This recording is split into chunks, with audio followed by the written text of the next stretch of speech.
In a world of fake news, we bring you up-to-the-minute factual inaccuracy and a heavy dose of moral truth. With your hosts, Kyle Mann and Ethan Nicolle. This is the Babylon Bee. Fake news you can trust. Greetings, weary travelers. Yes. You have come to the nice tavern road-worn of the Babylon Bee. And in front of you stand two bartenders. One of them looks kind of like Thor. Is that me? Yeah. And the other one looks kind of like Tony Stark. But both of them are like the Walmart brand. The poor, very, very poor man's version. Of those things.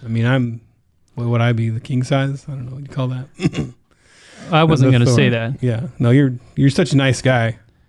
But it's just not the first thing. Maybe you see like my eyes and my beard, you think Thor, but that's about all I got. That's Thor. We could, if we wanted to do like the buddy Halloween costume thing, yeah. I think we could do it good. I like it. Because people expect and they accept the generic brand look when you're on Halloween. The generic brand, what? Like, if you're black and you dress up as Captain America, it's like, we accept that. If you don't look like the hero. So if I'm fat and I dress like Thor, you're saying? Captain America is black now because yeah. Because he passed on the shield at the end. As he has been in the comics, I think, sometimes. But yeah, they accept even if you don't look like the... There's probably entire Instagram accounts for people like fat superhero cosplay, I'm guessing. Yeah. So I'd probably make the page. Yeah, it's probably a thing. Yeah. For sure. It's hilarious. It would be Spider-Man. Just thinking about it. Anyway, so you walk into this tavern and we're sitting here and we greet you. Mm-hmm. So roll for initiative. What? Yeah, see, Ethan has no idea what I'm talking about. I'm so lost. I feel like you're doing some kind of Hobbit thing right now. I think I lost my voice. We were singing earlier. It was a Dungeons and Dragons reference. Oh, yeah. I don't know. Anyway, welcome. This is the Babylon Bee podcast. We do this every week and we talk about the news and why it's so important and why you need to kind of listen to it all the time. We mostly consume so much news. You need news to be like a fire hose. We go over the news and mouth. we kind of go, what's stupid about this? So we can laugh at. That's more accurate, yes. So that's what this is. We are Babylon Bee writers, creators, photoshoppers. We do a lot of the funny stuff on the Babylon Bee and we just talk. Yeah. It's like you're hanging out with the writers. So this weekend, my wife had a great idea. It was hot as it started to get hot here. It just got hot. And our air conditioner is broken, which is terrible. Mm-hmm. And she went... Oh, wait, that's horrible. Yes. And so she went and rented one of those giant jump houses with the water slide attached. Mm-hmm. I've never heard it called a jump house. We call them the bounce house. Bounce house. That's what I usually call it. My brain is not firing on all cylinders today. Yeah. But she rented one of those because they can't rent them out for parties right now. Yeah, so it's a great idea. So she saw a place. She's like, pull up there. We pull up. She talks to the guy. She gets it for like $99. This giant thing with the water slide attached. We had it for 3 days. Huh. So the kids were just out of our hair in the backyard for like 3 days. It's a great idea. I'm stealing that idea. Yeah. We'll invite you guys over next time. I didn't want, to get in trouble with like the authorities, Yeah. Because I want to put it in my front yard and invite the entire neighborhood. It's kind of a big red flag, right? Like, you would think the cops would see it. There's been a helicopter circling our neighborhood every evening. It flies around in circles, and I think they shout at people if they're at the park. Wow. So it's like a big you there. Yeah. Go home. Fun detected. Yeah. Please cease and desist. You children frolicking in the soccer field. This is a no frolicking zone. So. Well, we just have had like one series of insanity after the next. Like I think I mentioned on a different one of our interviews, it's probably going to come up later, but Eliza tried to eat like multiple packages of hot chocolate powder and made her vomit. I think it was kind of like the cinnamon challenge. She just started vomiting and like dusting chocolate dust everywhere. Calvin this morning, 2-year-old, while he was taking a bath, got a hold of he's very rarely unsupervised in the bath because but we can hear him screaming and stuff and playing in there. But he managed to open an entire brand new bottle of shampoo and dump the entire thing on his forehead. So his entire body was like a slug, just like a thick inch layer of like shampoo over his entire face. So it just would not come out of his eyes. My wife's having to, how bad kids hate having water in their eyes. Well, and even just small drop of shampoo, and it's like, oh god. And this was a full on, as if like like a brontosaurus had hawked a loogie on his head. He's like in a bath of acid. Yeah, and he was doing the loudest banshee wail. It's insane.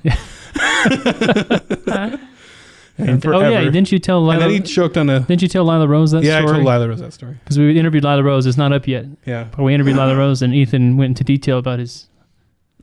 Some of the harder days we had with the kids. It was a very struggly text. Struggly text. Is that a good word? My wife sent me. She's having a bad day with the kids. When we interview people, we're just like, come sit down while we tell you stories about our lives. She was talking about how, because she had her first kid, and how she's like, oh, it's not that hard so far. And people are like, oh, they struggle with like wanting to get mad at the kid, or how you like, oh, I don't want to like shake this baby or whatever. I'm like, there's moments where you want to shake the baby. Wow. Isolate that, Dan. I also played back. Not saying you shake the baby, but I understand. Yeah. You understand the impulse. Yeah. I also played back the Michael Brown interview, and there's a lengthy story you told about dog poop on your windshield. Oh yeah. I forgot about that. Ethan's story time. Although the some of the most common feedback we get from listeners is more Ethan stories. See, you got to collect your life stories. People like. Yeah. And we're also having to train ourselves to look at these cameras now, which I'm very bad at. But I think this works, right? If we're talking to each other, we don't necessarily need. Hi, listeners. Hey. Yeah, so we're going to be doing this like for real. Next week is the real release of the video podcast. So it's getting real. It's getting nervous. We're getting scared. I don't know why people want to see us, but we're going to do it. We get people what they want. Are absolutely going to do it. We also wanted to mention before we get started here that if you are hurting financially right now, Seth Dillon, our CEO, has graciously launched a $100,000 COVID-19 relief fund. He's making it rain on the B subscribers. And he's just like holding up the stack and going, throwing dollar bills everywhere. Rap music is playing. Dollar bills, y'all. Dollar bills, dollar bills. And there's women that are shooting out champagne on the crowd. Mm-hmm. But they're fully clothed. They're fully, yeah. And it's not champagne, it's Martinelli's. Yeah, and it's a Tesla that he's driving, not like a giant. Yeah. Like it doesn't have hydraulics and stuff. Yeah. I think Teslas, they're not even like the rich person's thing anymore. They're not? Well, now they're a lot more common. See him driving all around. Does he have a Cybertruck? Is that out? Does anybody have that? I asked him if he was going to pre-order it. No. And he said he didn't think so. Sad. Maybe he'll get us a company Cybertruck. Yeah. Seth, if you're listening, I don't know how often he listens. So we can say anything we want about Seth and he won't. I don't know if he listens. I have no idea. Okay. It's good. I think he likes it that way. Anyway, you can contact us at our website, and there's a little contact form in there if you need help. And we've also had a lot of people donate to the fund. So he originally put in $100,000, and I think like some $40,000 extra dollars have been donated. Something like that. So pretty awesome. One good deed just explodes. Yeah, we should make a movie about this. It's like a good deed virus. Yeah, we should make a movie about it where if you pay it, then it goes forward. That's a good idea. It's like instead of eating a bat and then that gets spread everywhere, it's like you take some money out of your wallet. You barf out goodness. Yeah. And then it... Like if you throw the bat behind you, get out your wallet. It's like you eat the gospel and then you barf up the gospel it's like on other sneeze people. The gospel into people's faces. And you can see the gospel dripping off the end of their nose, and they're like trying to... And then you infect them, and they infect someone else, and they and they lick someone else's face with the gospel. Sometimes people have the face mask of unbelief on, and you have to rip off their face mask and cough into their mouth. Directly in. If you hold their nostrils... I can't even talk. You know why Ethan can't talk is because we've just recorded a song that you're going to hear later in this episode. I went a little wild at the end there, and I don't think I've sang like that in about 5 years. And Ethan was trying to sound like, I don't know...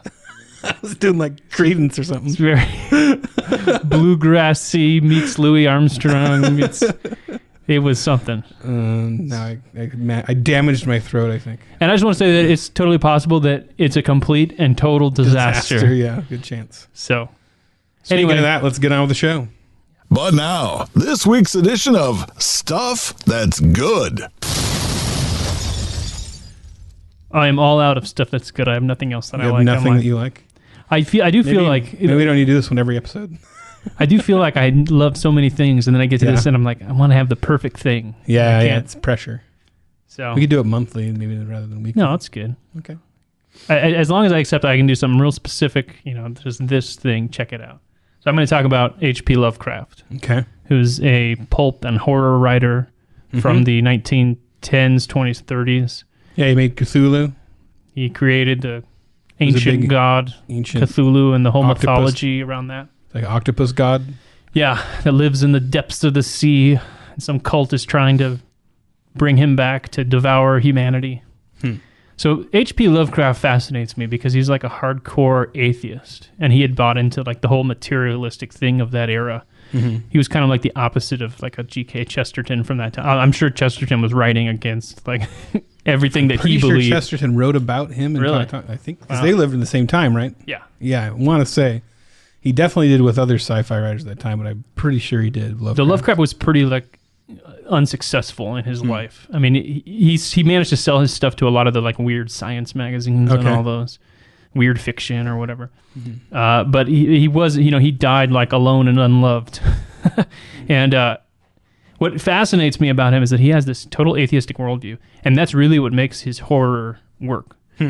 Is that there are these ancient gods who don't care about you, and they just want to kill you, and you're insignificant, and they don't care if you live or die. It's just, hey, there's Earth, let's destroy it. Why not?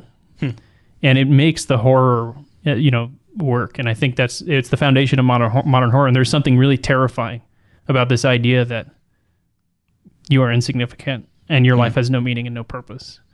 And his whole thing was that I think it's beautiful. It is beautiful. And his whole thing was that if you think about that, you'll go insane. And so his characters are always like, they're just living their little lives. If you really think about what life actually is in his worldview, you'll go insane. His worldview is so nihilistic that it makes for great horror writing. Because it's this idea that At the Mountains of Madness, I say, if you want to start reading H.P. Lovecraft, At the Mountains of Madness is his most famous. It's one of his longer novellas. You recommend starting with one of his longest things? I do, because it's still pretty short. Okay. I've only read the Innsmouth. That's a really good one too. The Fish People. That's a really good one too. I would say that's one of the better ones to start with also. I wanted to grab he has this quote in the beginning of a book. In the beginning of his books. I'm trying to help you. In the beginning of Call of Cthulhu, which is his most famous work, or one of his most famous works. And he says, the most merciful thing in the world is the inability of the human mind to correlate all its contents. We live on a placid island of ignorance in the midst of black seas of infinity, and it was not meant that we should voyage far. So his whole thing was like, people say what was not meant, what was and wasn't meant. Yeah, that's true. Yeah. But his whole thing was that if you were to just go out and see how meaningless your life is, you would go insane. And so that's what happens to all his characters in his books. Spoiler alert. Interesting. But anyway, so if you're a fan of modern horror at all, you need to go back to the guy who really founded it, and it's H.P. Lovecraft. And it's just fascinating. As someone who doesn't share his worldview, I like reading someone who has a completely different worldview than me. Yeah. It's very interesting. That's the best way to experience someone else's worldview. It's like through great art. Absolutely. Like, do it well. Yeah. Do it passionately. For mine, I'm going to recommend something a lot more straightforward. It's a podcast. We have had Mike Nelson on the show before, the man from Mystery Science Theater 3000 and Riff Tracks. He has a podcast with his pastor called Like Trees Walking. Every episode they take on some matter of apologetics or something, a question, and they discuss it. And then they also do funny, silly stuff. But it's a good fun. It's pretty short podcast compared to others. It's like 15, 20 minutes, I think. And you're just looking for another good podcast where people talk about theology and stuff in a fun, interesting way. It's a kind of unique in that sense that it's a pastor his pastor's pretty funny guy too, a little younger, and then Mike's very funny guy. And so Like Trees Walking, check it out. How much did he pay you to pitch? I love Mike. Like Trees Walking. I love Mike, even though he's doesn't always come on our podcast, on my other one, Audio Mullet. Sad. Yeah. So he's got another podcast that he actually goes on. He has two other podcasts that he actually makes money on. Oh, I see. And that's why he's so too busy for us most of the time. For Audio Mullet. Yeah. Okay. Sad, but he's been on a lot because of the quarantine. He's been on a lot. So in fact, we just did an insane episode because we're so tired of talking about COVID-19. We're like, let's just do the dumbest episode ever, and we just went on. Did really dumb. A lot of poop stories. That can be found on iTunes.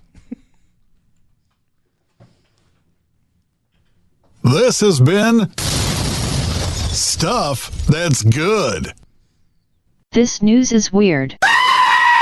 Ontario woman's life saved by breast implant that deflected bullet. This is real. Oh, did I just jump into it without explaining what this is? Yeah, we didn't really explain. So this is our weird goat news. Screamed. These are actual things that happen. Yeah, we've been finding some weird news from the week. A breast implant deflected a bullet. Yes. That's I don't know what to add to that. Like, did the bullet bounce back into the guy who shot it? You would think. I'm pretty sure that's how that works. It was definitely like a Looney Tunes. Yeah. And then That'd be a crazy slow-mo video. That I would not watch. Shouldn't have envisioned it, yeah. Don't picture that. Stop picturing that. Dirt bikers make use of sand-covered skate park in California.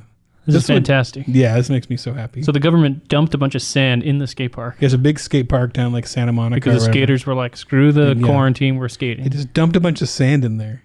Like, what a bunch of punks. That's what a jerk does. Like when you're like building your sandcastle and some jerk kid walks over and starts dumping sand in there, like, ruining your fun. Or just kicking it over, yeah. Oh my gosh. So they just, they filled it with sand. So who shows up? A bunch of dirt bikers. You know what they say when life gives you dirt. So what are they going to do next? They're going to fill that in with water. Yeah, which will turn into mud. So then you'll have dirt bikers. Mudders. You have people out there with like dirt four-wheel drive. Yeah, dirt bikes. So then they'll put some snow on it. Yeah, you get the snowboarders and then the snowboarders will come. And then that'll melt into water. Melt that into water. Get some surfers out there, some air, whatever, jet skis. And then they'll freeze it. Oh yeah, and you get some ice skating. And some ice skaters to come out. It's basically like there was an old woman who swallowed a fly. Yeah. Like if you give a mouse and a cookie keep on or trying to do it. It'd be a good book for your kids. That's fantastic. Oregon man drove to 11 different Wendy's restaurants twice in one day to stock up on free nuggets. I don't know the context. Is Wendy's was offering free nuggets? Yeah, Wendy's recently announced it will be giving away free chicken nuggets to help out community. Ooh, I'm playing this loud. During the coronavirus pandemic. Oh, so he just went to 11 different. Did it say how far of a trip that was? His Twitter name is Squeezy Jibs. Oh, did he do it like on? And so he posted, "Times is tough. So when I heard Wendy's was giving out free 4-piece nugs today, I knew I had to hustle. I hit every flower bed, Wendy's twice within 17 miles across 2 states. Took 5 hours, but now we eating free for a week. What'd it do?" Wait, so how many? So he got 4 at each Wendy's? 4 nuggets at each Wendy's? That's so far to go for 4 nuggets. You gotta think the gas is not. Yeah. It's not worth it. Well, he said 17 miles, so I guess it would be worth it, but technically. So 11 different Wendy's twice. But 5 hours, you work a minimum wage job for 5 hours. But so I'm just trying to do the math on the nuggets. 4 times 11 is 44, times 2 is 88. So 88 nuggets. Nuggets in one day. What does a 20-piece nugget cost at McDonald's? Like $10 or cheap. $5 or something? It's just it's ground up all of the chicken, like it's everything. Yeah. It's got their eyes, it's got their wallet, it's got everything. Their keys are in there. The shoes they were wearing when they died. They were wearing. The whole thing. Mm-hmm. The mace they were trying to spray at their attacker. Maybe an unfortunate chicken worker who fell into their hard hat. And then finally, a woman wakes up in a body bag after mistakenly being declared dead. This is a crazy one. So this really happened. I think she went in for a checkup, or they brought her in. I read it briefly. In Paraguay. It was a few days ago. Okay. But the doctor declared her dead. I guess she was actually in the funeral home. They were preparing her the service and everything, and she was in a body bag and just woke up. So I don't know how that mistake gets made, but. So this is real nightmare fuel. Yeah, this is something you. That also was so happy. It's both. That's why it's so fascinating, because it's the most horrible thing that can happen and the happiest that they came back. They're alive. Yeah. Right? For the family. Like, can you imagine going through that grief, thinking your wife is gone and dead forever, and then all of a sudden she's just coming out of the body bag? What do you guys do this? And the thing that mess it up is the next time she dies, you would think, oh, it's a joke again. Yeah. Classic Karen. Yeah. All right. Yeah, you're just kind of nudging the bag. All right. Come on. Well, we get it. We get it. It's funny the first time. Yeah, that'd be some delayed mourning. Maybe like 3 weeks later. You think she's not coming back? This is getting dark. Sad. Not good. Yeah. Let's talk about But I'm happy for this family. I'm happy for them. Let's talk about real stories from the Babylon Bee. Let's do it. Real, not real stories. Every week, there are stories. These are some of them. There's been a lot of speculation about the health of Kim Jong Un, ranging from those who say he's critically ill to others who claim he has already died. The Democratic People's Republic of Korea responded by releasing a statement saying that Kim Jong Un is the most alive person in the universe. Wow. That settles that. He is the most alive person in the universe. Yeah, more alive than anything. How do you really. measure that, I wonder? Lifeometer. Mm-hmm. That's all. Yeah, just life. HP points. NBC's Katie Tur tweeted out saying North Korean leader Kim Jong Un is brain dead, according to 2 U.S. officials. He recently had cardiac surgery and slipped into a coma, according to one U.S. current and one former U.S. official. NBC News confirms and adds to the CNN scoop from me.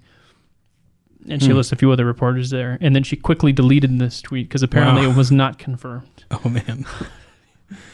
So I wonder who are the 2 U.S. officials and how do you hear, though? Like, are they standing by a water cooler talking? Or? Yeah, apparently it's been going around. And then South Korea said, no, he's fine. And then North Korea released a report. No one more alive. And then since we wrote the story, North Korea released a letter from him saying, here's a letter from him. See, he's alive. Oh, a letter? Oh, really? Yeah. You don't have that in these notes, do we? But I guess his sister is going to be taking over, which is, it's really embarrassing for the USA because as Tom DeAngora, whoever that guy is, said on Twitter, he said North Korea is going to have a woman leader before the United States of America. Let that sink in. I like how when people say that, we're supposed to sit there and just let the knowledge flow over our heads. Just play like really sad music. We're just supposed to bask in the knowledge. Why are we so evil? We're more evil than North Korea at this point. I think this hatred for myself is just growing slowly, like the heart of the Grinch. I am letting that sink in. North Korea may have a woman leader before the U.S. There's some other countries that have beat the U.S. to having a woman leader. Yeah, for instance, Narnia had the White Witch. That's true. And she was scary looking. Stunning and brave. Westeros, I don't know what that is, had Queen Cersei Lannister. Do you Where's know who that is? geographically? It's basically England flipped upside down. That's how he drew the map for Westeros. It's Game of Thrones. Yeah. You shouldn't watch it. England had Bloody Mary. True. Was that a real person? Yeah, she was named after the beverage. Okay. So she had like celery sticking out of her head and and she cried said, tomato juice. He said, hey, if you squint at her, she kind of looks like a Bloody Mary. If you say her name 3 times in the mirror in the bathroom in the dark, she appears. And cans you a Bloody Mary. Yeah. And you have a party. Wonderland had the Queen of Hearts. I think that's what she was. She's this chop. Oh no. Off with your head. I don't know that made any sense, that whole movie, so. Yeah, it didn't. I read the book and I did not understand a word of it. It was fun though. I loved it. I think it was just to be this real silly. Yeah, adventure. I read it all of them, both my kids twice, because they're 2 different sets of kids. Kevin James and his wife, what? In King of Queens? Oh wait, sorry, I think I stole yours. You sure did. And I butchered it. Yeah, Kevin James' wife in King of Queens, she ruled him. She's a queen? Well, she ruled him. Okay. So Kevin James is braver than the United States. There's also the ocean, Ursula. Oh, that's yeah. But what about Triton? Is he above Ursula? Well, he became that little wormy thing, remember? And she took his crown. Okay, so it was just brief. So for a brief time. That's what's happening in North Korea right now. Basically, Kim Jong Un has been turned into the little... He's a little wormy guy. Yeah. Because... And she's Ursula. Because Kim Yo-jong, I think is her name. Kim Yo-jong. She wanted to get a singing voice. Okay. So she could go to South Korea and woo a mate. You know, they do that like in South Korea or in North Korea. If you live in North Korea and you watch their specific broadcast, anytime Kim Jong Un talks, they have a voice actor like Dave DeAndrea speaking in place of his voice so that they all think he has this rich, deep, godlike voice. We should do this. Yeah. We should write Kim Jong Un. We should write a script for me to mouth. And for Dave DeAndrea. We both mouth. We both sound like Dave DeAndrea. We were both arguing about who has the better voice. If we had thought of that earlier, we could have done it. Mm-hmm. Hogwarts had Dolores Umbridge. What about He Who Shall Not Be? Well, he's not. I don't know. I didn't read that far. He's not a woman, and he never took over the high school. But who's the highest? Who's the highest in authority in Hogwarts? It was that old wizard guy. No, but he died, right? Okay, so in the 5th... Is that a spoiler alert? It is, but it's like, 10 years old, 15 years old? Yeah. So in the 5th book, she took over the school, and he went away. Because he was in trouble with the Ministry of Magic. She's not as famous because I've never heard of her. Israel showed how stunning and brave they were with Jezebel. Oh, man. Forgot about her. The feminist news outlet. No, she was named after the feminist news outlet. Oh, okay. So her fans are big fans. Yeah. So here's the official statement that the Babylon Bee reported was released from North Korea. We need like the North Korean anthem playing in the background. Absolutely. Dan, add the North Korean anthem in the background in post. Do it in post. We'll do it live. American fake news says Supreme Leader is dead, but we found that he was more alive than anyone ever in history. If he lies in a still vegetative state, it is only because he is stuffed so full of life, like someone who has eaten a big meal and needs time to properly digest all that life. So much life, such great life. Think of the most alive thing ever. A rambunctious toddler, a blooming flower, an angry bear, pulsing, teeming with life. That is the very essence of our Supreme Leader. Doctors were amazed at how alive he is. Most alive person ever. He even ran a 50-mile marathon in under 12 seconds. And after that, our great and glorious leader flapped his wings and flew to the sun, bringing down sunbeams from the heavens that our people might have the gift of fire. All hail the glorious and most definitely living Kim Jong Un. Why you sounded so North Korean? I was not doing an accent. I was just trying to be like official and like fake sounding a statement. Got it. It was good. Okay. Next story. President Trump stood before governors this week in the midst of the continued lockdown, shouting at them with, "Let my people go." He also had a giant beard.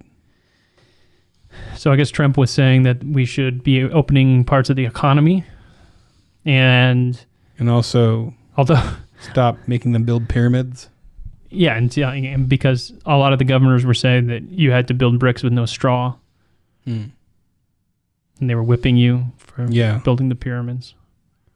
It's sacrificing people. I can't remember what, because obviously we're making a joke that Trump is Moses. Yeah, thanks. Yeah. But I can't think of what were the bad things. Why did Moses and them run away? They were being slaves, right? That was no fun. Why did Moses and them run away? You mean why did the Exodus happen? Yeah, because it was bad. Pharaoh's jerk. Yeah, it was getting worse and worse. I'm trying to get details of that, like what's Pharaoh specifically doing. Yeah, he said no straw for the bricks. Because at some points they looked back and were like, maybe it wasn't so bad in Egypt. Right. We had meals. Yeah, we had food. There was pyramids. You think people will do that today? They'll look back like, you know what? The quarantine wasn't so bad. Maybe we can go back to that. Well, we already do that with our sin. It's true. So if only I could go back. I had it so much better before I was following Jesus. Yeah. You see how I spiritualized that and turned it into a gospel moment? Back when I was just watching all those R-rated movies. And yeah. That was definitely the depth of your depravity, watching R-rated movies. Watching R-rated movies and smoking crack. Although Governor Newsom has resisted Moses Trump and said, no, me in the western states, we will only open when science says we can. On all capital letters. When science. That's what he tweeted out in big capital letter. We believe in science. We will only do it when science. I don't like him more and more every day. That Gavin Newsom. Oh, man. So Trump has threatened more plagues unless the state governors let his people go. I feel like we should write a hymn about this. Plague of bats. We should write a gospel, like maybe an old spiritual. Spiritual, yeah. What do you think? Yeah, let my people go. Okay. You ready? Let's do it. Get out the guitar and the banjo. All right, we'll sing it. Go down, home, way down in Michigan. Tell old Whitmer, let my people go. When buying guns and seeds was banned, let my people go. Oppressed so hard they could not stand,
Well, I'm moved to tears. Shaken. Stirred. Not stirred. Just shaken. Yeah, that was That was our first attempt at a song, really. We've never really... So, we both know that we play guitars and stuff. We did Imagine, where I sang it over a karaoke track. We've never tried singing together. It was weird. It was a little awkward. But it was fun. I got to get the banjo out, play a few chords. I had to put the skinny jeans on to hit those the high screaming notes. Yeah. And you recorded me belting out my lyrics. Yeah, I don't know how much of that is going to make it on there, but Yeah. Ethan decided to record like a... what do you even call it? Like a filler track where he was just going... fillers, he was saying fills. little ad-lib fills after the lines. Donald Trump. Land of the free and the home of the brave. All that kind of stuff. So maybe we'll give you some of those as bonus content. Subscribers at the end of the episode. All right, let's move on to our next story. Yes. At a recent press conference, President Trump advised the country to drink lots of water. Sounds fine. But various media outlets ran with the story reporting that Trump had encouraged people to drown themselves to death. Can you drown yourself not to death? Doesn't drowning imply death? Couldn't you drown yourself? You could start to drown. Right? Yeah, and then you don't complete it. It's like a kamikaze pilot that grazes a ship. That's a good joke. You should write a TV show that has that joke in it. Yeah, I should write that. So I guess Trump, he talks a lot about internal use. So they had this press conference. Probably people by now have heard this, but if you've heard all this stuff about Trump telling people to inject Lysol, you might not have heard the actual quote, what he actually said.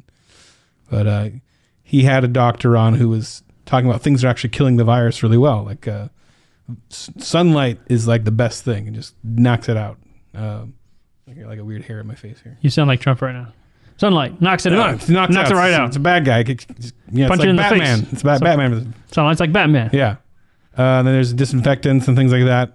So then Trump went up and he tried to say he's trying to give people hope, but he's trying to say, we have the quote. Can you read the quote? I would like to hear Ethan read this quote. So I'm going to ask Bill. I can't do Donald Trump. He's a Batman villain now. Bill Bryan, Under Secretary of Science and Technology. I can't do it. That sounds like Cartman or something. It's the first time I've been disappointed by an Ethan voice. I'm not good at Trump. I don't know. Don't what do it Trump. is. You can just do his a question that probably some of you are thinking of it. You're totally into that world. If you're totally into that world, it's so hard to read his voice not as him, which I find to be very interesting. So supposing when we hit the body with a tremendous, whether it's ultraviolet or just very powerful light, and I think he said that hasn't been checked. But if you're going to test it, and then I said, supposing you brought the light into the body, which you can do either through the skin or in some other way, I think you said you're going to test that too. Sound interesting. And then I see the disinfectant where it knocks it out in 1 minute. And is there a way that can do something like that by injection inside, almost a cleaning?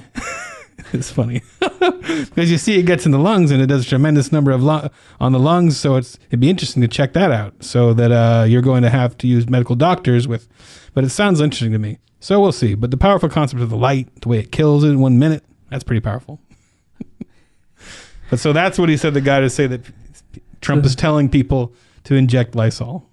Trump says drink bleach. He was just thinking out loud, really, about is there a way for these external remedies to be made internal in some way? Apparently there actually are. I didn't even know Maybe this. It's not a great idea to wonder out loud. Yeah, at a press conference in front of everybody. And the way he says it sounds interesting. Like none of them thought of it. Like he thought of it. It's right like there. If we were to just sit here and start talking about rocket science. Yeah. Like I wonder if there's some way that you could fly a rocket. Like how could you get to the other side of the universe? Like maybe there's some way you could just take the space and just kind of like jump over it like a ramp. Like if they could take that ramp, like a ramp on your skateboard, and you take it and you put like it a million microwaves just like inside of a bigger microwave, and then microwave those, and then they exploded, and that's because you already have the microwave. And if you could take that and put it on the ship, that same thing, but the microwave and full of aluminum, all of them. So it's very interesting. You're gonna have to get the rocket scientists. Yeah, we need doctors on this, but it's very promising. Well, that's the frustrating thing. Like, yeah, Trump, he's a dope. He talks dumb. He says such dumb things. But like, I hate having to come to defend him because they can't just say that. Wow, it was kind of dumb what he said, but it's like he's telling people to inject themselves with Lysol. And all these organizations are releasing statements. Do not drink bleach. Come on. I don't get it. It's just surrounded by dumbness. That would be funny to see if Obama said this back in the day, what the conservatives would have done. Get some treatment. And of course, if it wasn't on his teleprompter, he wouldn't have said it. Hey, this is like a radio show from 2005. Is it? No, I'm just. So we're talking about Obama. Yeah, I was talking about how dumb Obama is. Oh, Obama. Yeah. So the corporate press immediately reported that Trump was advising the public to drink bleach, disinfectants, and all the blue checks jumped on it, and here we went with it. So just reminds me, if Trump were to say the most innocuous thing. Yeah. Do I use the word innocuous right? I got to find out. Yeah, that sounds right. It means harmless, right? Yeah. Yeah, not harmful. Okay, I've said it a few times on the podcast, and in my head is that I need to make sure that I'm using that word correctly. Sounds smart. But Trump says drink water. Mm-hmm. He's trying to drown himself. You're all going to go drown yourselves. Yeah. Trump says eat apples; they're good for you. Yeah. Trump tells apples everybody are sexist. Choke on apples because they go back to the Garden of Eden, which is sexist. Here's why. So that kind of thing. Yeah. Is what we're looking at here. And it always amazes me how Trump can do something really dumb, like say this really dumb statement. Yeah. What are you even talking about? Yeah. And then somehow the other side does something even dumber. Yeah. Yeah. They all really react as you'd expect, I guess. So. Just a perpetual dumb contest. And we just sit here and... Our nation is a dumb contest. It is. And you know who loses? Everybody. Everybody. So stop. But we also kind of win because we're having fun. And we're in America. Land of the free and home of the brave. Yeah. Land of the free and home of the brave. Land of the free and home of the brave. You need a little more vibrato in there. Yeah. I had the energy when we did it earlier. Well, we're going to go on to our topic of the week where we're going to discuss church and why you should go to it. That's right. Because with all this staring into cameras at each other, it's garbage. Eventually go to it anyway. Yeah. All right. Let's go. And now, the Babylon Bees topic of the week. Well, people have been sitting in their living rooms, staring at their TV, streaming their church services. I know for us, like we got, like our worship leader just sits there staring into a camera like he's being held hostage, and he just sings like he's doing a selfie YouTube video. Does he do it like from his house or something? I think he might be at the church. But he's just sitting there staring at it. Yeah, and he'll talk to you like he sees you. But, and then our pastor does it. He talks. He's not on the stage. He's just kind of in they have a little box next to him and he just talks.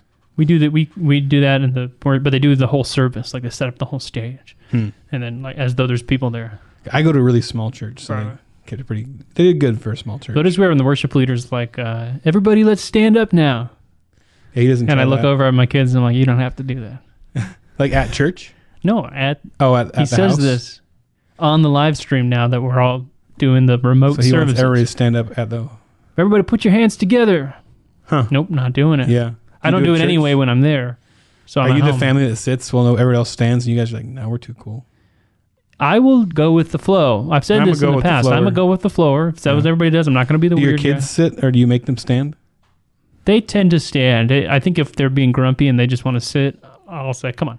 My older kids have hit that age where they never want to stand. And I'm just like, I was like that too. So whatever. I get it. I kind of want to make them stand, but also at the same time, like, you have to pick your fights because any fight you pick with your kids, it could be taken. You got to go all the way extreme, like to where you're both holding guns at each other. You got to decide what hills to die on, man. Yeah. So you're just in a perpetual battle with your children like this. It's like World War I, where the trenches are just slowly moving back and forth. So you really got to pick. Like, you know what? You can have this one. Yeah. You can sit there. You take that. You look like a jerk anyway. You're the only one sitting at church. You want to be a jerk? Fine. Jerk. But yeah, it got me thinking, like, what is this going to look like when we return? And I'm wondering how many people are just going to say, you know what? I'm streaming church anyway.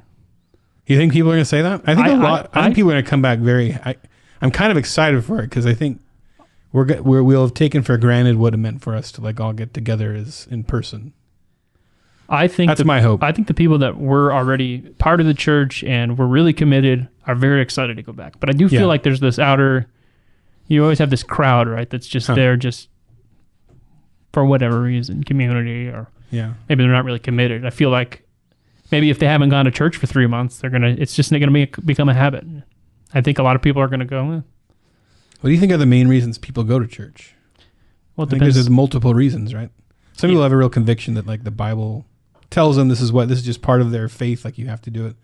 I think there's some people that it's like it's a community. It's just it's like a friend group. They don't have friends anywhere else. That's if they didn't go there, they wouldn't have anything. There's definitely a group of people that go to church because it's like a club. It's a tradition, or it's just a social club. And I mean that in a good way and a bad way, because I think it could be either. There's a bad motivation. It's just, let's go hang out. Mm-hmm. But I think it's also a way that God has given us community, and he has given us a social life because that's what we need. And so if you're getting that fulfilled at church, and you hear the gospel, and now you become committed, you believe the gospel. I think that's a good thing. When I was really looking for a church when I moved down here, that was something you start realizing what it is you're looking for. And I realized that, good teaching is pretty easy to find nowadays because of podcasts and things like that. And it's nice if you can find a church with good teaching, but I realized that community, that's really what church is for me. And so that was what I prioritized when I really felt I had found a group of people I really felt good about and felt like I fit in with. I agree with the caveat that if the teaching is bad, antithetical to the gospel, but I do think he's not a great public speaker. Right, we do overemphasize that. I need a preacher who's as good as John Piper, and if he's not, and the problem is right now we live in a culture where you can listen to the very best preachers on a podcast. Yeah, and then you go hear your preacher, and you're like, it's not as good as these guys. Yeah, we're always comparing them to those people who are very famous preachers. So, I don't know. I think there are a lot of reasons to go to church. But I guess the specific question is, why go in person versus sitting on your couch and watching a screen? What's the difference? Is there a difference? Does it matter? I never did the streaming thing before this. Yeah. And it's weird to me that we've said church is non-essential, Yeah. Home Depot essential. And there's this weird division. It is really weird. I was trying to think of what G.K. Chesterton would say about this. Yeah. I would really like to know. Music stores are closed. Is music essential or non-essential? Yeah. Bookstores are closed. Are they essential or not? And it's fascinating. It brings out the values of their culture. I feel like that's more essential than food, but yeah, maybe that's impractical. I don't know. Well, that's why, so many of the big issues are very physical issues. Climate change is literally things that will happen to the external world, or everyone's into their health. They're like health nuts, essential oils and vitamins, and we put all this stuff in a category because it's science, it's physical, and our culture is way more wrapped up on that stuff. Spiritual is your own personal thing, and I think that's why we gravitate towards that, because we live in this postmodern time where we can't really tell somebody about their spirituality, but we can tell them about their outward health. We can tell them about the climate. And so we gravitate towards that. And I think there's something lost there where we pretend the spiritual is just a thing we're making up as we go along, and each of us kind of makes it up as we go along. And that's exactly what I believe in the Old Testament. Each lived according to what they found to be right and wrong, or whatever, how that I just butchered. Yeah, exactly like that. But that was what they basically... Everyone did what was right in his own eyes. In his own eyes. Nailed it. He went to seminary, so... I did not go to seminary. He went to seminary. He went to a Bible church. A Bible school. Something like that. It's bigger, more than me. I was in Young Life. Which is, not a... No. Doesn't count. They didn't teach me most of the stuff I know. So, we can point you at some of the proof texts. Hebrews 10:25. Let us consider how we may spur one another on toward love and good deeds, not giving up meeting together as some are in the habit of doing, but encouraging one another, and all the more as you see the day approaching. Acts 2 has one of the early descriptions of the early church, and it says they devoted themselves to the apostles' teaching, to the fellowship, to the breaking of bread, and to prayer. And if you look at all those elements, they're hard to do over Zoom, and they're hard to do over the phone, and they're hard to do if you're staring at a screen. Yeah. If in an emergency, something you need to do, and there's people who are sick and ill and have to stay home, and so technology is cool. We can do that kind of stuff. So biblically, because I have heard people argue that they say the Bible doesn't really tell us to go to church. It just says to hang out with other Christians. So what do you think? You think we have to go to? We actually are supposed to go to Sunday morning church. And if we don't, we're breaking the Bible's rules.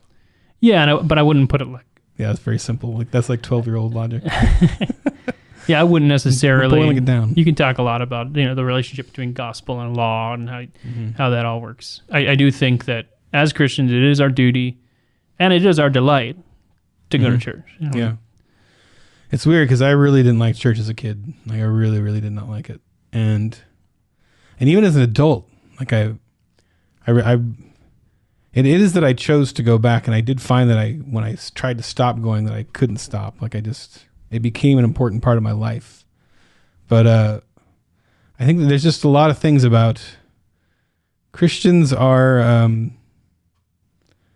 it's just, I don't know, the group fascinates me. Like people that are willing to meet together every week to celebrate and to talk about and to treat faith and spirituality and God like a tangible, real life thing that we all share between us. Like it's important to be around that, I think.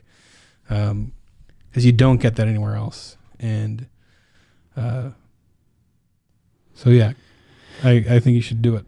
Yeah, and I think I recommend it. I think even how we're framing it is you have to go to church, and I think go to church is different than be the church. I'm sure that's a book or something already. Yeah, don't go to church, be the church. I can see the inspirational like Instagram meme already. You be there because you're part of it. Exactly, and so I think. In the American kind of consumeristic model of church, we see church as a performance. Yeah. We see it as they need to put on a good concert for us. The public speaker guy needs to give a public funny sermon that we can all laugh at and motivational speech. Yeah, motivational speech, and it really relates to me. What did I get out of this sermon? What is my worship experience like? And I think that is completely alien to the New Testament concept of a church. That it's something that you go and you serve. And so I think that's part of it too, is yes, you can get a lot of the same experience as sitting on your couch staring at the screen, but then you're robbing the church body of your service because you're sitting on the couch eating Cheetos in your underwear or whatever. I went to a huge church a few years ago for just a couple of months. We were in a transitional phase, so we just kind of went to a big old mega church for a while, and it was very strange. They had this massive cafe, and you could slip into the cafe, order yourself a nice panini. They had the full espresso machine with all the different coffees.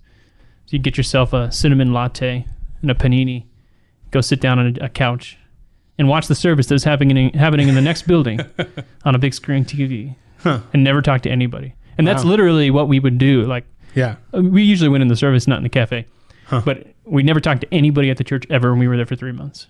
Wow. And it's actually what we needed at the time, because we were moving and we needed somewhere we didn't want to plug in anywhere. But it was this weird, like, here is a product. And they were cool with that. They were cool with you just hanging out. And to me, it was like, man. And I could never have met the pastor. He was too famous. That's bizarre. I've never been to a church like that. I'm going to schedule. If you want to meet the pastor, it's like, well, meet with his secretary, and you can meet with the under pastors, and maybe eventually you could get a meeting with him if you schedule it a few months out. And wow, it's like, what is a command for a pastor? A pastor's supposed to shepherd the flock. How are you supposed to do that if you never met him? Yeah. So I think there is a size issue that happens with some of these churches, but. Yeah, so that's where a lot of this comes from, I think, is that we don't have a good idea of what a New Testament church was supposed to be. Yeah, one of my coolest church experiences was actually back when I had kind of stopped going to church. I went through kind of a crisis of faith. I think I've talked to you times about this, where I went to, when I left Young Life, I went through kind of a dark spell where I started questioning everything. I started looking for answers to all those questions. I stopped going to church for a while, and a very old church in town was kind of dying out. There's almost all old people at the church. It was a Christian Missionary Alliance church, so it was a part of a church franchise, or we call that a denomination. And the leadership had sent this new guy to town to try to revive it. And long story short, he basically failed, but it was mainly that all the old fogies in the church hated him, the new guy. and they all left, and there was like maybe like 3 or 4 families left with this church building.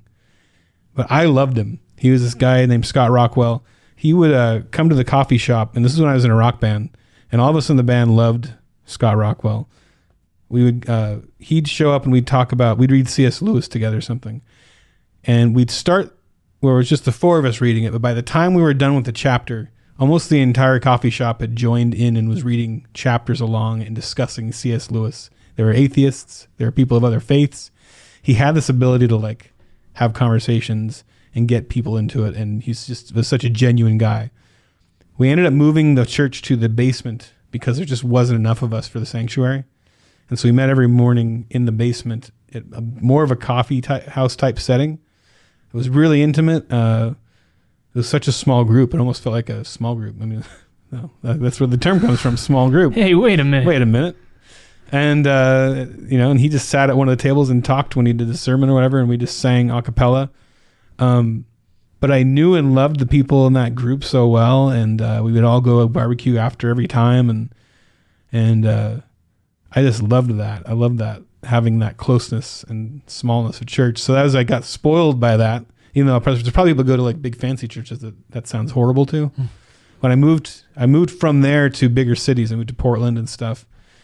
And that was when I started discovering these big churches with like, discovering like the worship singers that have like that, that hairdo where it's like smeared down the front and it's like a duck's butt in the back.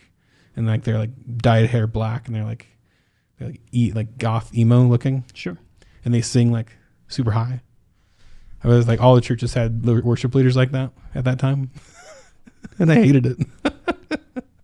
And they were just laser lights, and I have not found a church experience like that one since then, but I do enjoy the church that I've found now. We're pretty small. My wife was pretty well plugged into it when I met her. She went through a very bad time and they helped her out. So, yep, that's it. That's the guy. I don't know if we can put that up on the. It's Phil Wickham. Okay, that's a real guy. I thought you were just looking up the hairdo. He's like the. He doesn't have as much of the duck butt though. He's the ultimate. Remember that look with like the hair would go like this, like he has. Yeah. But then in the back would go whoosh, like he got out of bed and just left it. It's like they just combed the front and forgot about the back. I do that a lot. I hate that hairdo. I just forget about the back. I don't think you have it like. No, I just forget. I do forget. Like the people that purposely try to make they it look purposely like, forget. It's like they went fluff, and then they. Yeah. It's the worst hairdo on earth. Yeah, it's interesting because I've kind of run the gamut of churches I've been at. I grew up in a massive church. I did like church plants. Church of Satan. I went to the Church of Satan to infiltrate it and then destroy it. Convert everybody. And convert everybody. Yeah. Once I converted them, I moved back. I've been to very small churches.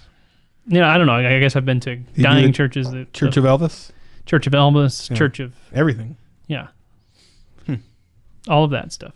You got stories. Thanks for ruining my... Continue. Point. No, but You've been the whole gamut. But yeah, and I think there are pros and cons to the different sizes and styles and all of that. Yeah. There's different church philosophies and how it's supposed to be run and all that. But, I think ultimately you're right. In the end, it is a community, and it's built on a truth. It's built on the resurrection. It's built on the truth of the gospel. And, I think it's important. So, and there's so much built into being part of a church body that is so healthy for us. Especially, that was another thing I discovered when I moved from my small town to a bigger city. People will find other people that are exactly like them, and that's who they hang out with. Right. In a church, that very rarely happens. Preach. You meet old people, Preach. You have kids around, you have soccer moms, so you may be like this artsy type person like I was, I think if I hung out only with artists and animators and stuff, my type of people, I would have that low view they have of like the soccer mom and the I don't know, a business type guy, guys, just people they never interact with. They just see them from, it's really kind of the way the KKK is about other races. They've never met them half the time, At church, and also diversity, a lot of the churches I've gone to, they are way more diverse by accident without any attempt at being diverse. Right. Than when they try to organize it and make it happen. Oh, yeah, absolutely. And diversity of politics. Yeah. I've never been to a church where everybody politically agrees on everything. Oh, absolutely. Even diversity of theology, we all disagree on very important things. A lot of times you'll get in debates in a small group and someone will have some crazy idea. So I when I was pastoring a church, there was a lot of old people. Was your church the Church of Hilarity? That were that were so sweet, right? Super sweet people. And then you'd get on Facebook, and there would be this, like one lady would be posting like about Trump is destroying this country and his demons, and like just all cap letters. And you go, and she's like, "Oh, I baked a casserole for everybody," and then you had other people that would get mad at her and comment on her posts. And so these two church ladies are screaming at each other online, and and then you're talking to them, hey, maybe chill out a bit on the Facebook posts. That's the weird thing about today too, is you get to see people's church personality, and you see the outside of church on Facebook personality, which is a different personality. I'm sure that online just brings something out. Yeah. So C.S. Lewis wrote about going to church, and I remember this, one of my favorite things that he wrote. He says, when I first became a Christian, I thought that I could do it on my own by retiring to my rooms and reading theology, and I wouldn't go to the churches and gospel halls. And then he says about how he went to church. He didn't like the music. He didn't like all the stuff. And he says, I disliked very much their hymns, which I considered to be fifth-rate poems set to sixth-rate music. But as I went on, I saw the great merit of it. I came up against different people of quite different outlooks and different education. And then gradually my conceit just began peeling off. I realized that the hymns, which were just sixth-rate music, were nevertheless being sung with devotion and benefit by an old saint in elastic side boots in the opposite pew. And then you realize that you aren't fit to clean those boots. It gets you out of your solitary conceit. Wow. I like this idea that I'm there and I'm like, man, these people are doing so much more for the kingdom of God than I am. Even if they're just coming and setting up chairs and, having this servant's heart. Yeah, and you never meet more. I mean, you will definitely meet fake people at church. There's a strange magnet, the magnet for fake people. Yeah. I think that there are a lot of people that are fake on the outside that are very broken on inside, that need that and need us and need people. Yeah, that's just people, man. But yeah, it's just people. In fact, maybe it's just more glaring in church because of the space that it is, but also you'll never find more humble and real people in church that I've found. I mean, it's almost like the closest I've found is if you go to like I've been to OA meetings a couple times. I struggled with my weight. There's people that are broken there and at the end of their rope. And even those meetings, there's a lot of people that are just going through the motions. But church, it really is a meeting place for people that are a bit broken, and they admit it. They admit it that we don't know how to do this life on our own. We're no good on our own. We need each other. We need God. Like, what a great set of things to just already know about each other on the when you get together. Have that all out of the way. Most people you meet, that's not the prerequisites, and you meet really special people. You may not even become their friend, but you'll meet little old ladies, people you would never meet in any other circumstance. These sweet people with amazing hearts. It's good to be around that. It's good for your kids to be around it. I like too that church is the place where it's like the last place where where it's okay to not have anything figured out. Yeah, and to not be cool. That's the other thing. I don't know. Yeah, that's the other thing. Struggling is encouraged. Like, it's okay to have questions. It's okay to be all screwed up and be like, I have no idea how this works. Yeah. And it's okay to not be cool. That's one thing I really like about church. That's one thing that rubs me the wrong way about churches that are trying to be too hard to be cool. It's one of the few places where it's just like, nobody's worried about being cool. We're there. We know we can't sing, but we're singing. And that's one thing I'll add, just kind of as we wrap this up. The one thing I miss a ton is not being in that room when there's 100 people, whatever, singing. Like, hearing the people sing around you. Even though I hate like a third of the songs. Me too. But it doesn't matter, right? Because it's like I found I was a huge jerk about that, because I was like, this song isn't theologically. I don't need to get into that. Yeah. Or the music is terrible. It's like, well, all these people are worshiping and you're sitting here complaining, so shut up. And and you see people who are going through like cancer and all these things that are just horrible, and I'm like, my life's pretty good compared with some of the things they're going through. They're singing their hearts out, and it's like, that is such an encouragement and a conviction for us. And that's there's a whole, because that's another thing, there's a whole gamut of people, a whole spectrum that go to church. It's not one personality type, and so you get that. You get the people that are really into really poppy songs, and you get people that want some. There's all sorts of musical tastes, and church has room for all of them. That's what I love about it. Let this be the conclusion of the matter. Go to church. Indeed. So what, hate mail? Yes. I really miss Adam Ford. So we had mentioned how Ethan accidentally uploaded his audio mullet the fallout continues. podcast, and the hate mail continues to pour in. So he uploaded it to our stream, our feed by mistake, and so some people downloaded the audio mullet podcast. It's the same basic sign-in. It's just a different sign-in name. Yeah, so he logged into the same account. Everything looks the same, but yeah, I just wasn't paying attention to the name, the sign-in name. I'm sorry. So we got an angry email, and he says, "Can we call him Piano Guy?" Sure. He says, that. "I don't know who the guest was on your mullet show, but he's going to spoil your brand." That might be Doug. I think it's Doug. It's got to be Doug TeNapel. I think we replaced Kyle with Doug. You guys have a sort of innocent, high school-y humor, which is more or less like mine. But whoever this guy is comes across as vulgar, angry, violent, and loves talking about cigars and liquor, which may be things you enjoy, but which are going to spoil your brand. Hey, the thing is, I agree with this guy. Yeah. Like Doug is brash. He's Doug off-brand. He was off-brand for us. Yeah. He's different from us. Although he wasn't like that when he came on our show. Yeah, he was pretty tame when he came on the show. And we actually tried to get him to record some rants for our show. Yeah, because we like some of his rants. And we couldn't get him mad enough, which is weird. He says, "Did I say spoil your brand enough times?" We heard that constantly when working on VeggieTales. Constant note on this. This is off-brand. And it became like so, I guess, so sick of hearing it. It was real off-brand. Yeah. So then he gives us some suggestions for podcast guests, and then he says, but please prepare for these interviews. Some of your interviews sound embarrassingly like those old Chris Farley sketches on SNL. If you need someone to research guests and come up with questions, let me know. Hey, so, agreed. We actually... It's a nice... It's almost like... It's not really hate mail. It's more like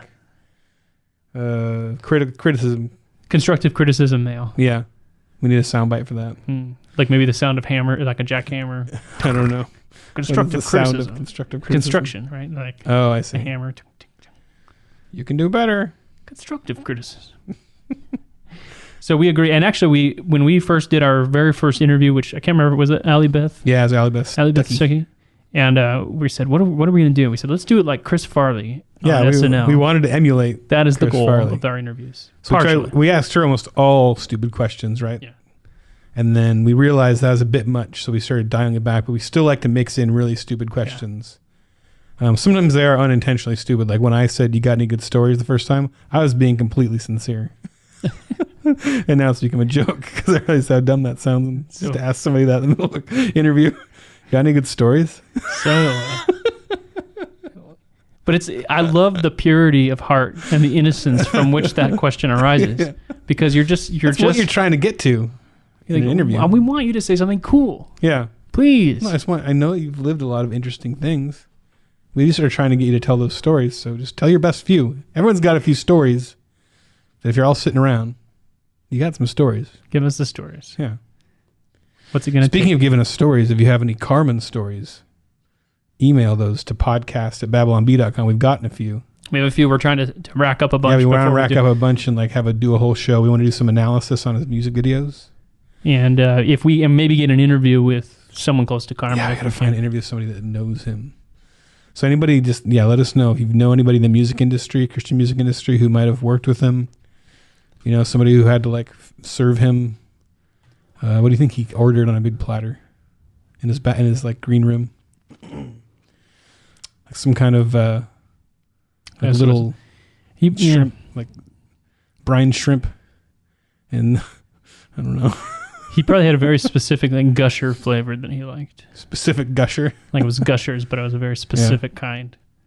Or like a very specific they're discontinued, and you have to get them from Mexico or something. Yeah, or something that's still kind of living a little bit. But I don't know. I'm imagining Ursula's eating those weird worms. I'm still thinking about Ursula. Yeah, this is my head. Well, this is the end of the Babylon Bee podcast if you're a freeloader. Yeah. So pony up some bucks and you can join the Babylon Bee subscriber lounge, where we're going to answer questions from the mailbag today.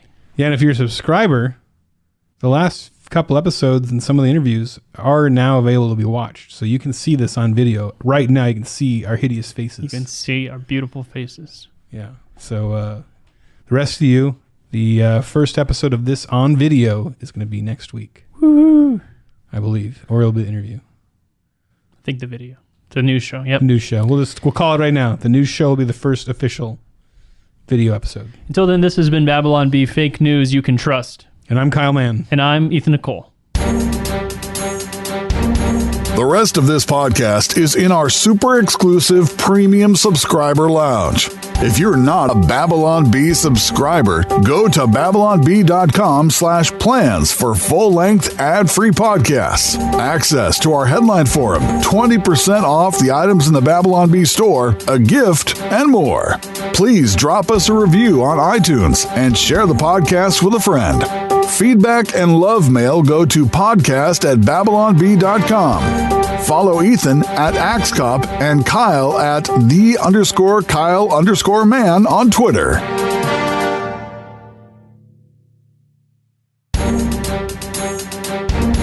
The rest of this podcast is in our super exclusive premium subscriber lounge.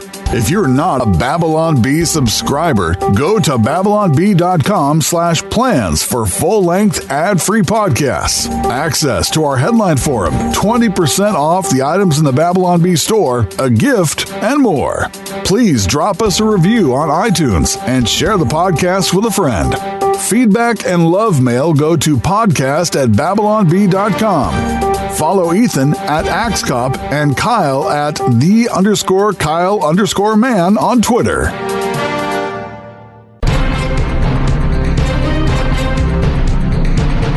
Kyle and Ethan would like to thank Seth Dillon for paying the bills, Adam Ford for creating their job, the other writers for tirelessly pitching headlines, the subscribers, and you, the listener. Until next time, this is Dave D'Andrea, the voice of the Babylon Bee, reminding you to go forth and punch Satan repeatedly in the ribs.